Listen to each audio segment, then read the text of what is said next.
tervist, oleme jõudnud siia õpetaja Sirje koduklassi, et saada vastused teie küsitud küsimustele. Tere, õpetaja! Tere!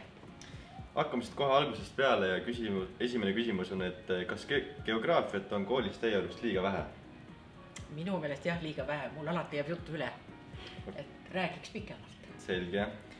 Viimane sihtpaik, kuhu te viimati reisisite? Viimasena käisin Dubais. Selge. Mis on Sandur? Sandur on 11. tehnoloogiaklassi üks viimastest ja kultuuriklassi viimastest kontrolltöödest.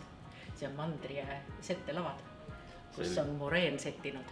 Selge, oleks võib-olla rohkem kontrolltööks õppinud, oleks seda isegi teadnud. Kas teilt oleks võimalik kontrolltöid ka osta? Osta? Ma teen tasuta tööd, mul makstakse palka loomulikult Aga töö eest ja kõik teemad me võtame läbi siin. Aga nii öelda osta kui hinnet? Miks seda vaja on? Ei ole vajagi seda, eks ole? See on ka hea küsimus. Läheme siit kohe järgmise juurde, et kas teie arust ananas käib pitsa peale? Käib, mulle kohe meeldib. Kas riis kasvab savannis? Noh, riisi kasvamiseks on vett vaja. Järelikult, kui savannis on piisavalt vett jõgede ääres, siis ta saab kasvada seal. Selge, väga hea vastus.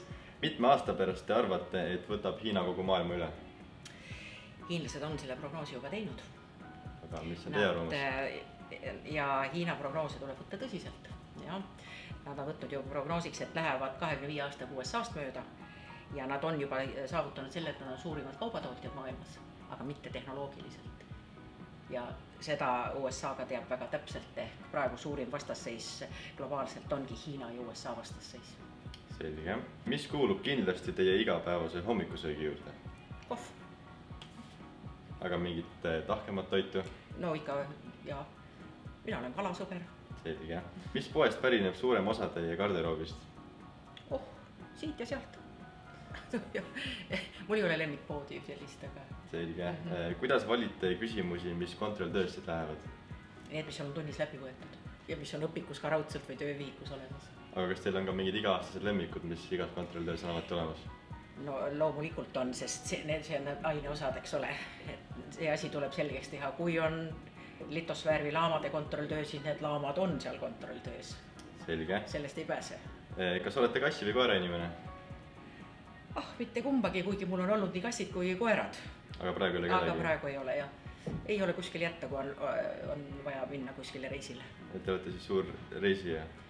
Meeldib, jah. Iseloomustage oma tööd õpetajana täpselt ühe sõnaga.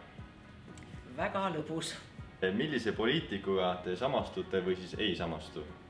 Ma ei tunne poliitikuid nii hästi. Ei tule hoobilt ühtegi? Ei, jah, ei oska öelda, sest siis ma pean hakkama niimoodi grammi kaupa juba kaaluma neid ja samal ajal ma võõrad inimesi nii täpselt ei tunne. Aga äkki oskate öelda, kas mõni teie klassi õpilane on ka kuhugile poliitikasse jõudnud? Ei ole praegu päris oma klassi õpilastest. Aga on olnud, jah. Kes on nüüd poliitikast loobunud, aga omal ajal nad küll olid, aga praegu mitte. Milline osa on teie meelest gümnaasiumi geograafias kõige huvitavam? Mis on siis teie lemmik osa? Mina ei saa, see on nagu omad lapsed, kuidas sa eelista ühte teisele, eks ole. Kõik on huvitavad ju. Mõni äkki on natuke lemmikam. No mulle muidugi majandus meeldib väga, aga samal ajal looduses on nii toredaid asju, mida rääkida või näidata või kus käia, ja nad on omavahel seotud kõik. See on ka, jah, tuleneb ühest mingi teine asi jälle. Milline omadus iseloomustab ühte superhead õpilast? Tähelepanelikkus.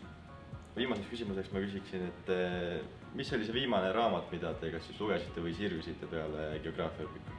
Mul on praegu pooleli geograafia võimuses. Enne seda lugesin materjalide tekkest, milline betoonivõim on maailmas. Ma võin teile ette teine kord lugeda seda, või väga põnev raamat. Selge. Materjalidest nii põnevalt kirjutatud. Aga suur aitäh teile. Ma tahtsin ühe raamatu veel soovitada. No. Jah, arvude võimuses. See oli eelviimane raamat mul. Jälle, arvud ei valeta. Neid tuleb tõsiselt võtta. No selge. Matemaatika tõestab kõiki asju siin maailmas. Aitäh teile selle intervjuu eest, et me teie aega tülitasime. Palun väga, oli lõbus.